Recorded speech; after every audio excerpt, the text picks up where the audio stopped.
Okay, so good afternoon. I want to make some comments in relation to the earthquake support subsidy and the job loss cover programs, both which are operating in Christchurch. When I've had an opportunity to go through those, we're going to take questions of either myself or the Minister. Then we'll just resume the normal press conference and talk about the other issues that you might be interested in. But today I'm announcing the government's next steps to support Christchurch businesses and employees.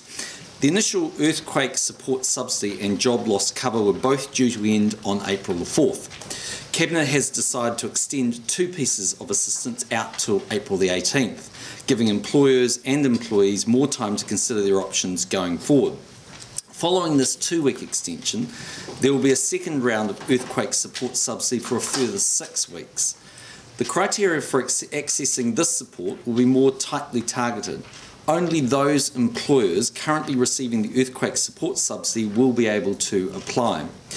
They must also demonstrate that they need only short-term support before being able to pay wages themselves. Employers who need to apply will need to apply by April the 5th for the extension of the current earthquake support subsidy, and will also need to reapply for the second round of the initiative. Application forms are available on the MSD website. Businesses wanting to take up the second round of the earthquake support subsidy will also need to be within the Christchurch City Council boundaries and need to show they are unable to operate due to physical barriers caused by the earthquake. There will be an exceptions process so that businesses which do not meet the Triton criteria but which can demonstrate a strong case for limited additional support can be catered for on a case-by-case basis. The new earthquake support subsidy will for the first fortnight stand at the current rate of $500 gross per week for full-time employees and $300 a week for part-time employees. This will reduce to $375 and $225 for the second fortnight and $250 and $150 respectively for the third fortnight.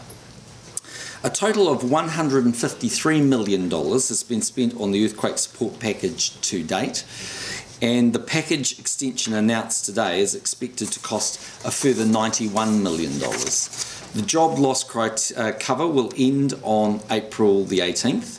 This gives people who lost full-time employment immediately after the earthquake $400 net per week, and people who lost part-time employment $240 net per week. Around about 6,700 people have taken up this level of support. Following on from the earthquake job loss cover initiative, a new individual support payment will be introduced, which will essentially be a top-up in addition to the unemployment benefit. The individual support payment recognises people who have lost their main source of income and provides alternative support as they move to look for alternative work. The top-up rate will be $50 per week for a single person, $80 per week for a couple without children or a sole parent, plus $10 a week for each child up to a maximum of $110 per week. The individual support payment will be in place for 6 weeks after April the 18th. People currently receiving job loss cover will not need to reapply for the extension but will need to apply for the new individual support payment. The extended financial support for businesses and individuals is part of the government's wider economic recovery package for Christchurch and the Canterbury region, which Jerry Brownlee and David Carter announced last week. Today's announcement is the latest step in a series of actions we have taken following the February 22nd earthquake. Later today, Finance Minister Bill English and Revenue Minister Peter Dunn will also be outlining some tax measures to make it easier for Christchurch businesses to comply with their obligations given the disruption the earthquake has caused them. So that's all for those two programs. Maybe we'll just take some questions and then we'll move on to other topics if you have any.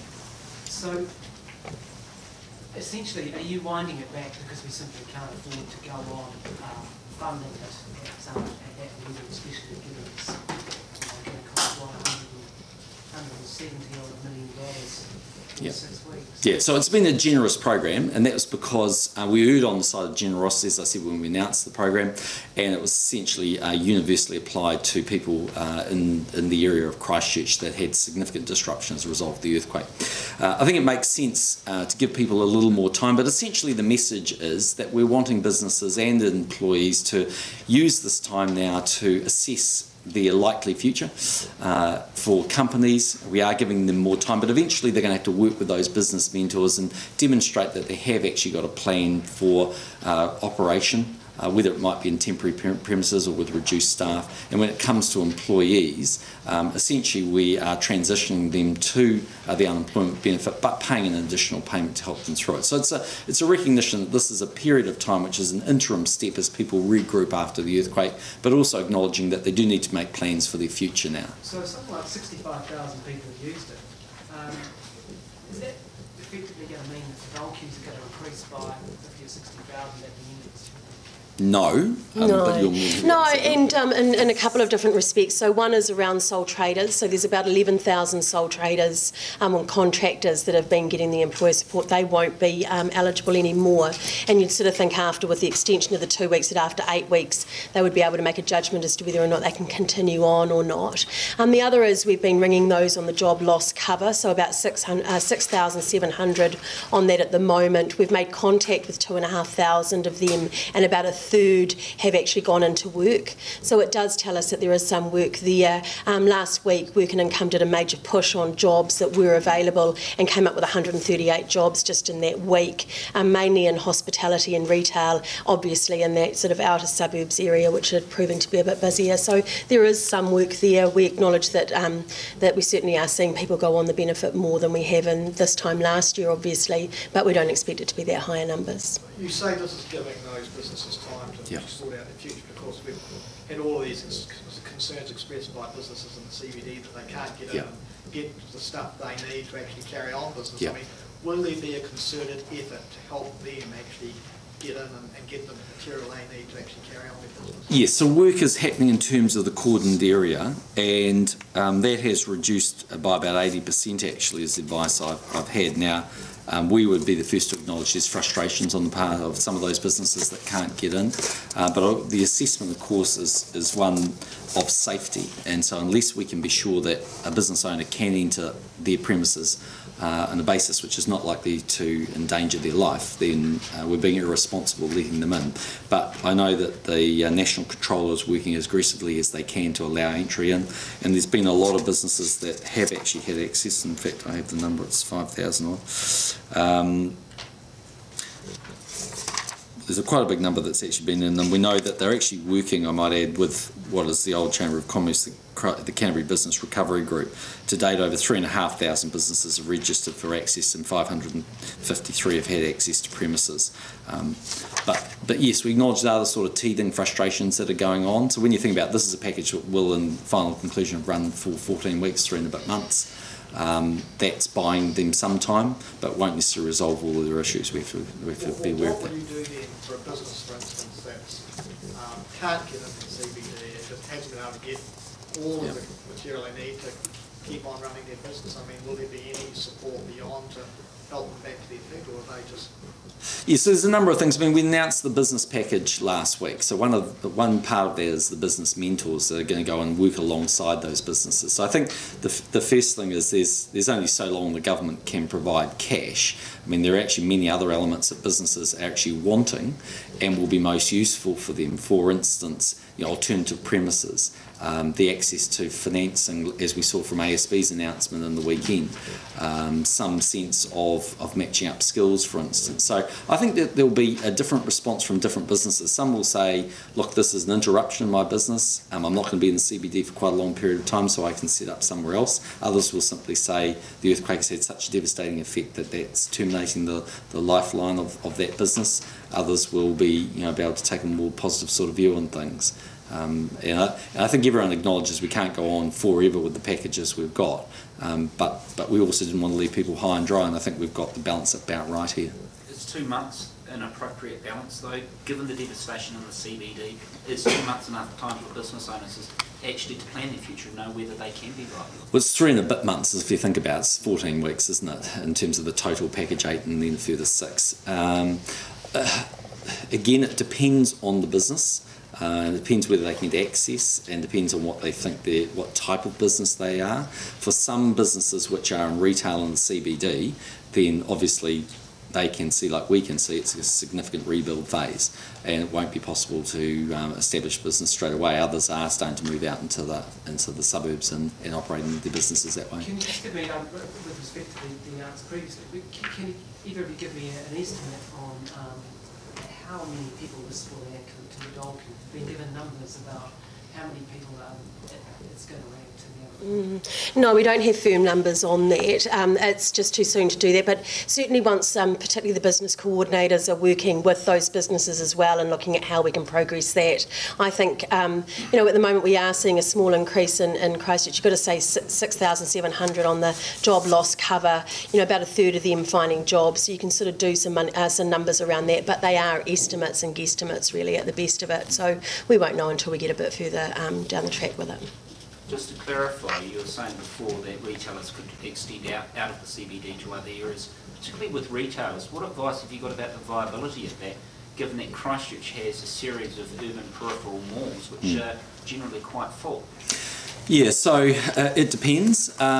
Space is filling up in some of those areas where there's been empty space. Some of the advice we've had is that actually trade is very busy for people outside of the CBD because people are moving their business activities away from the CBD, and in fact retailers are experiencing quite a boom in some of their activity, simply because people are now located in different parts of the city. So again, it very much depends. Is this the end of it when it comes to these packages?